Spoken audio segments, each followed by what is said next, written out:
Jason Krute has experienced a lot of pain in his short life. I have always said I was not a runner. I'm still not a runner. I mean, I was a catcher in high school, I was a goalie, and I was a skier. But dwelling on sadness is something he refuses to do. Perhaps it's because he has more responsibility than the average 26-year-old. A lot of things to get in line. It's taken a while and a lot more than I ever really expected. Like selling his family's home, balancing all the household finances, and being a father figure to his younger brother and sister. In July 2007, his role in the family started to change. She was never really ready. It was something that came on pretty quick. His mother, Deb, was diagnosed with an advanced stage of lung cancer, and it spread fast to other organs in only 3 to 4 months. She passed away just 1 year after being diagnosed. So we never really even reacted as a family. And, I was the oldest at the time. I didn't understand the gravity of it. A couple of years passed, and Jason and his dad, Brian, decided to go on a boys' trip to Key West, Florida. They would soon realize it was a much more special trip than either of them expected. When I came back from that, we'd kind of gone from the father-son relationship and moved to being more friends or best friends than that. And I think that trip got us ready for what would be in store over the next year and a half. The news no one is ever ready to hear came again, just 2.5 years after his mother passed away. But I'll always remember the night that he was diagnosed. Jason was on his way to Sugarloaf with friends when his dad told him he had a kidney stone. Since Maine Med was on the way, Jason stopped in to see him. His dad would stay in the hospital for 28 days because what he was suffering from was far worse than a kidney stone. He had leukemia. I thought my job could wait, my career could wait, and I'm glad I put that aside for a while. Jason left his career in Boston and moved back to Cumberland to take care of his dad. He describes that time period as a roller coaster of ups and downs that included a stem cell transplant, 2 different trials at Dana-Farber, a drug that cost $400 a pill that he'd have to take 8 times a day, a case of pneumonia, and the constant fear that the cancer would regain its strength. 14 months post-transplant, Brian Krute's leukemia came back stronger than ever, and 2.5 weeks after confirming he'd relapsed, they lost him. But the time that I had with him is probably the most precious I've had with anyone in my life.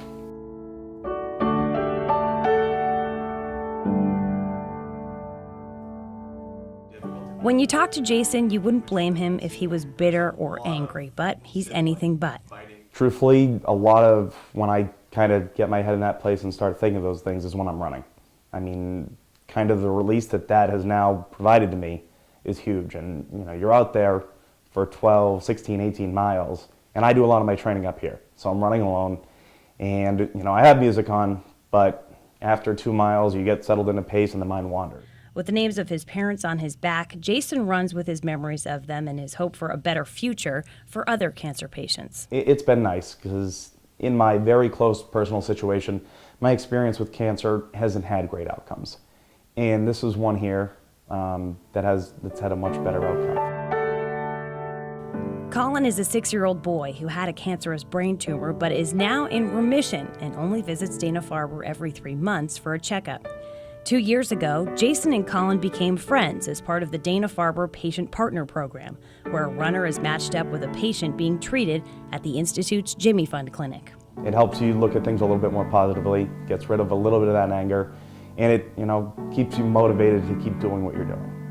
And what he's doing is running and walking until there's a cure, until he can prevent other families from going through what he goes through every day. We were talking about, different things we did getting ready for races. He said, I don't know. He said, I had 2 beers and a Xanax and I was good to go. And we were like, oh my God. So that became kind of the running joke for us. And that was how Paul Icavidi rolled, a Vietnam vet with a wicked sense of humor who loved his 2 daughters and wife more than anything. He also loved helping people, and as a veteran with PTSD, wanted to help others in a similar situation. Carrie says her dad was the rock of the family, the strong one. He didn't know he was sick until I would say 3 days before he died. But in reality, he was sick long before then and was diagnosed with sarcoma at the end of 2004, beginning of 2005. In the 7 years he fought the sarcoma tumors growing in his lungs and stomach, Paul underwent 7 clinical trials at the Dana-Farber Cancer Institute in Boston. I think many of them aren't going to find the cure, but I think it's that hope that this could be the one, and that's what it did for him over those 7 years. Every time he tried one, even if it didn't necessarily help him, he felt like it might help somebody, and that was really important to him. In order for cancer patients to feel better, they have to experience a crippling pain that courses through their veins. It's a pain only other cancer patients can fully understand. But during his treatments and trials, he never once complained, not even in the end when he spoke his last words, the words that Carrie runs with on her back. The nurse had the IV medicine, and she said, "Are you ready?" And that held so much, really. And, we all knew what it meant. And he looked at her and just said, "Bring it on." And we said, "Okay, here we go." And that was his attitude about everything. And that's her attitude now, as she's taken on the role of the strong one in the family. Running her second Boston Marathon, Carrie's dad and the handful of other people she knows who have fought cancer are the ones who keep her going. Every time someone gets diagnosed, my first thought is, even last year, different things would happen, and I'd be like, I'm going to have to put those running shoes back on. His granddaughter describes him as perfect, the best man she knew and whom she tries to be like every day. And I fall way short, but being able to run for Dana-Farber makes me feel like maybe a little bit as good as he was, like I'm doing something good for a reason. Lori Bartlett was a junior in high school when her grandfather was diagnosed with colon cancer. He was embarrassed by some of his symptoms, so he put off going to the doctor. And if you can help that next person not have to suffer like that family not have to see their loved one suffer, isn't that what we should be doing? When Lori picked up running a few years ago, she thought she'd put it to good use, turning what she calls a selfish sport into something that gives back. That motivation led her down a path that ended at the 2013 Dana-Farber Boston Marathon team. It was a great day. It was a beautiful day. And people were super happy. Those feelings of excitement and joy all faded away when Lori got to mile 22. At that point, she was just trying to finish. Her sweaty baseball hat was pulled down over her eyes and her headphones were firmly in her ears, pulsing a beat to take her to the finish line. All she was focused on was getting to Boylston Street. But then a stranger she was running next to started talking to her. And he said, "No, there was an explosion." And I stopped. And I said, "Were people hurt?" And he said, "Yes." And Lori knew her husband and daughter had tickets to be in the bleachers at the finish line, right near where the bombs went off. It was the worst moments of my life because I tried to run further, but you're so panicked thinking about, are they okay, and not knowing anything. All that you know is there was explosions and people were hurt, and I knew that they were probably there. 51 agonizing minutes passed until Lori saw her family. Those 51 minutes were the most fearful minutes of her life. After the hugs and the tears, there was anger. Anger at the two men who caused so much hurt on what's supposed to be a day of celebration. But then you let your anger turn into... I'm not going to let them stop me. So Lori will run again, for her grandfather, but also for something else. Our country stands on what we should be standing for anyway is freedom, and we fight for our freedom and fight for our country. And she thinks about the freedom terrorists tried to steal from us every time she runs, every mile, every icy hill, every time she puts on that beloved cap.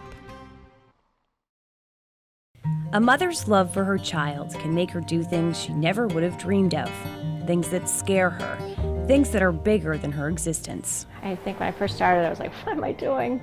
But has been a really good thing. Things like training for the Boston Marathon, Betsy Frost Haas's first marathon. Oh, I think he was pretty amazed, and because everybody else runs, and they're in better shape than I am, so I think they were like, I don't know, but no, he's really proud that I'm doing it.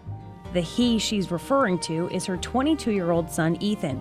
Ethan is a student at the University of Maine, Orono, who prides himself on being physically fit and healthy enough to run the Madrid Marathon in April of last year. Every doctor says, you ran on a broken leg. So his femur was almost cracked. Just 3 months later, he'd be diagnosed with multiple myeloma. The MRI showed over 4th of July weekend that it was a big hole basically in his hip. And by Thursday we were at Dana-Farber. He ran through the pain during the marathon training and the marathon itself because he thought it was only an issue with his tendon. We never realized his inner strength that he had and trying to put things in perspective and moving forward, having goals. 6 days after Ethan had surgery to rebuild his hip and prepare him for chemotherapy, he returned to UMO, dynamic screw and hip and all, to continue his classes. It's that sense of pure determination and focus that Betsy uses to drive her as she trains. Keeps me sane, so it helps them. All for the love of her baby boy, her son.